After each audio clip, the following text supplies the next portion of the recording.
Poi abbiamo i guna, chiaramente.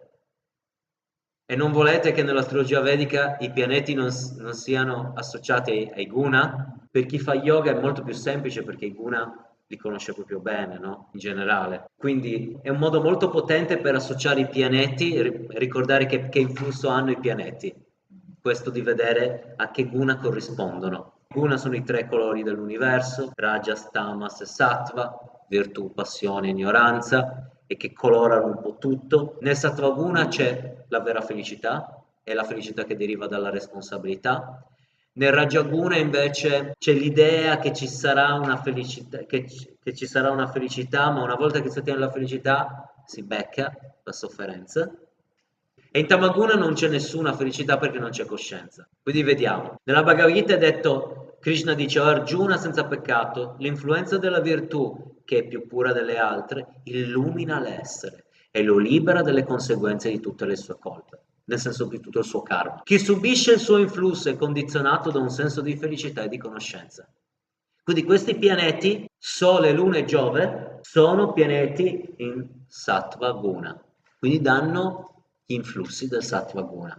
Nelle Sattva Guna la felicità e la responsabilità. Ok, vediamo prima guardate il simbolo, cos'è? Il sole. Il sole abbiamo visto che è l'anima di tutti, che è l'anima, indica la spiritualità. Il sole indica il padre, il sole indica lo yoga, indica anche lo stato, può indicare le figure solari nella vita, i leader, il boss di lavoro, che questa è la figura del sole. Ciò in cui tutto ruota, un'azienda ruota intorno al leader dell'azienda. Un padre può essere non il massimo, può essere un dittatore, un leader politico può essere un dittatore, può essere rappresentato dal Sole con le influenze di Marte, di Rahu. I vari colori si mischiano fra di loro. O non abbiamo ancora visto, in futuro vedremo la debolezza, un Sole può essere in debilitazione, quindi può non esprimere la sua caratteristica o la può esprimere in modo negativo, o può essere in esaltazione e quindi esprimerla nel modo più sattvico. Quindi a seconda della potenza del Sole o la debolezza del Sole o delle congiunzioni del Sole con altri pianeti, allora gli indicatori vengono modificati, nel senso vengono colorati. Uno può essere un leader in un ambiente, non un leader in un altro ambiente. Il Sole rappresenta tutto ciò che è solare, che dà energia, che dà vita. Quindi il Sole rappresenta anche la salute. Sicuramente se volete potenziare il Sole nella vostra carta dovete fare yoga. L'una rappresenta la mente, rappresenta chiaramente la madre, rappresenta il servizio fatto agli altri. Vedremo poi che ogni pianeta è amico o nemico con l'altro. Ci sono amicizie e inimicizie. Ok? La Luna non è nemica con nessuno. Per questo è il seva, il servizio, il fare qualcosa per gli altri. Attività umanitarie. La Luna regge l'acqua, infatti conosciamo le maree. Se uno vuole conoscere come funziona la mente di qualcuno, deve guardare la Luna, in che segno sta, in che nakshatra sta, in che costellazione sta, e può capire come funziona la mente. Poi abbiamo Giove. Giove rappresenta la conoscenza, rappresenta il sapere sacro, rappresenta la virtù, rappresenta il guru. Giove rappresenta anche i figli. Giove rappresenta anche la prosperità, quindi anche la ricchezza, il benessere economico. Un forte Giove nella carta è una benedizione. Giove è il pianeta più sattvico che esiste. Se uno vuole fortificare Giove, deve prendersi cura dei suoi figli, deve accettare un maestro spirituale e loro ottiene le benedizioni di Giove. Deve studiare i testi sacri. Queste sono le attività di Giove. Infatti, la vita di uno spiritualista cambia anche a livello materiale, visto da una prospettiva Jyotish, chiaramente astrologica, perché cosa fa? Potenzia Ketu, potenzia Giove e incomincia a utilizzare gli altri pianeti in modo positivo, nel lato sattvico. Quindi la vita incomincia a cambiare. Leggere le scritture, cantare mantra, i sacrifici, che sono atee o hanno grandi difficoltà con la spiritualità, hanno Giove afflitto. Afflitto vuol dire che, ad esempio, qualche pianeta Crura lo attacca, o in una posizione, in una casa non auspiciosa per Giove. Oppure una delle situazioni difficili è, ad esempio, quando Rahu e Giove sono insieme. Rahu è il pianeta del caos, del materialismo, e Giove è il pianeta della spiritualità, dell'elevazione, della prosperità.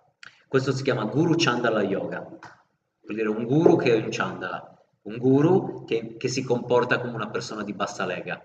Poi nella vita della persona si manifesta come il rigetto di tutto ciò che è spirituale. O quando Rahu è in casa 9, è in una posizione chiamata Marana Karakastana, che è una posizione negativa, e anche quello è un problema, perché vuol dire che la persona non ha nessun rispetto per figure di autorità spirituale, quindi non può imparare il percorso spirituale in modo autentico. A quel punto ci sono dei rimedi da fare per cercare di riuscirci, no? Per migliorare il karma, la situazione. Rajas. L'influenza della passione nasce da desideri illimitati e ardenti. Questa è una caratteristica della passione. La passione ha desideri illimitati e ardenti. Quindi vi fa capire un po' qual è la caratteristica di Mercurio e Venere. O figlio di Kunti. Essa lega l'anima incarnata all'azione materiale e ai suoi frutti. Siccome ci sono desideri, ci sono azioni. E queste azioni in passione sono azioni che possono essere, hanno questa idea di essere esagitate, no? Mercurio è Venere. Esempio, Venere dà la felicità di avere molti comfort, di avere situazioni favorevoli materialmente, di avere l'altro sesso a disposizione, no?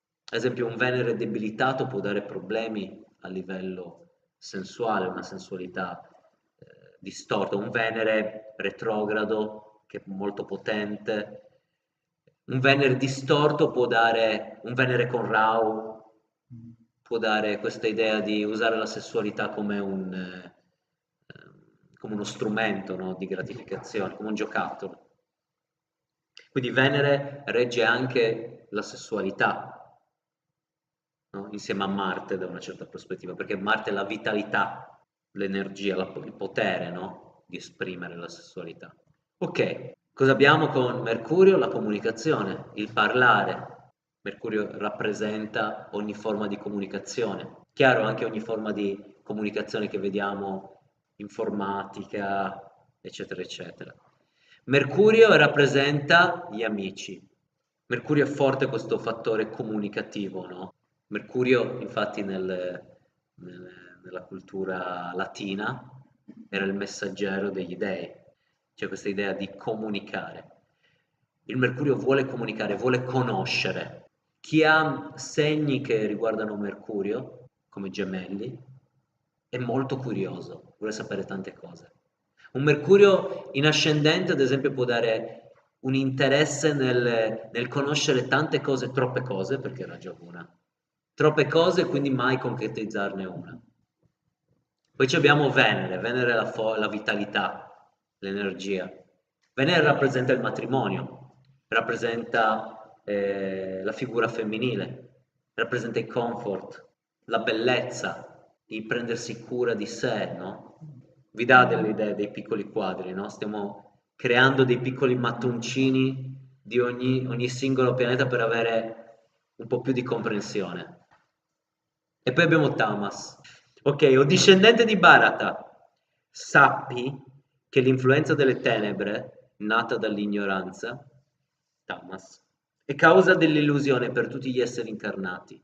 La pazzia, l'indolenza e il sonno che legano l'anima condizionata sono il risultato di questa influenza. Quindi l'idea, sofferenza e incoscienza. Questo è soprattutto Rahu. Marte rappresenta il potere, la forza, chiaro, tutto ciò che è marziale. Marte rappresenta anche i fratelli, soprattutto i fratelli minori, mentre Giove rappresenta i fratelli maggiori. Marte rappresenta anche la logica, le materie scientifiche come l'ingegneria, anche materie legali come l'avvocato, leggi, eccetera, eccetera, dove bisogna combattere o usare una forte logica.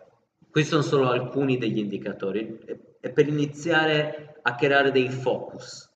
Poi abbiamo Saturno. Saturno cos'è? Dolore. Rappresenta lo sforzo, il lavorare duramente. Chi ha un forte Saturno nella carta molto spesso lavora molto duramente. E poi abbiamo le persone anziane, sono rappresentate da Saturno.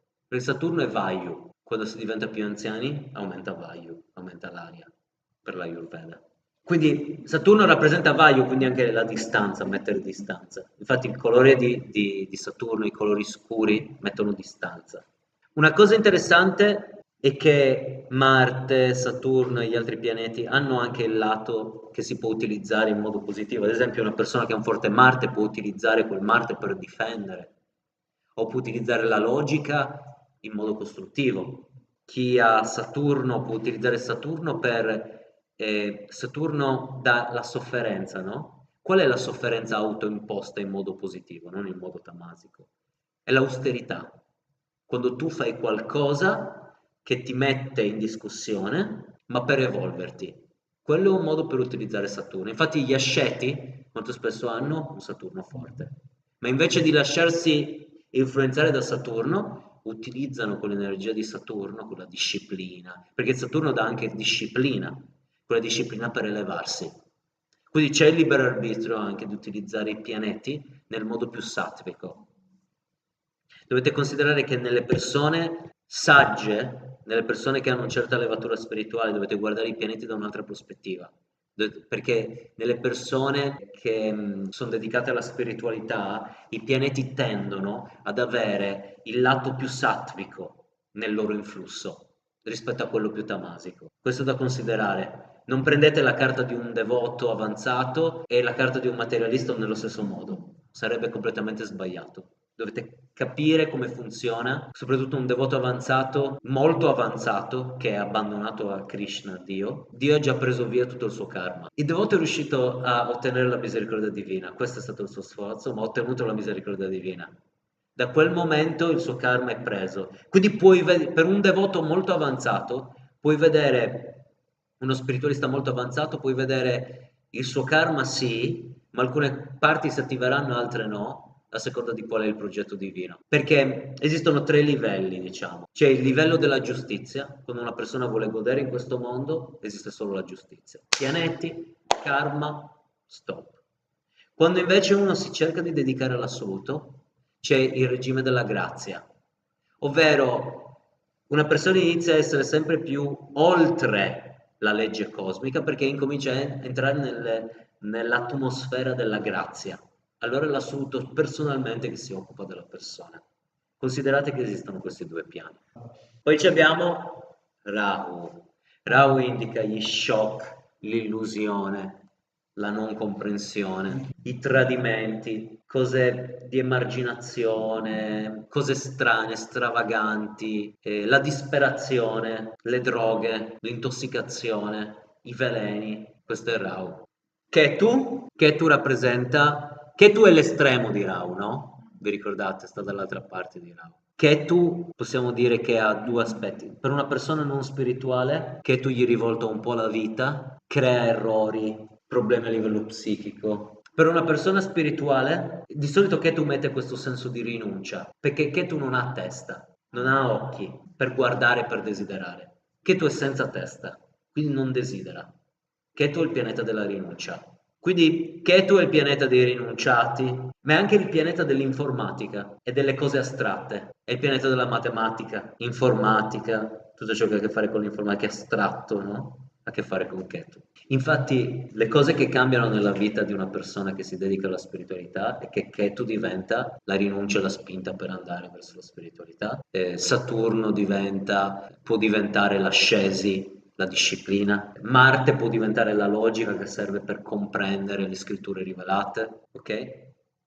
Questi pianeti ce li abbiamo tutti nella nostra carta e stanno agendo in una o più sfere della nostra vita, ma le sfere della vita e le situazioni sono definite da altri due fattori.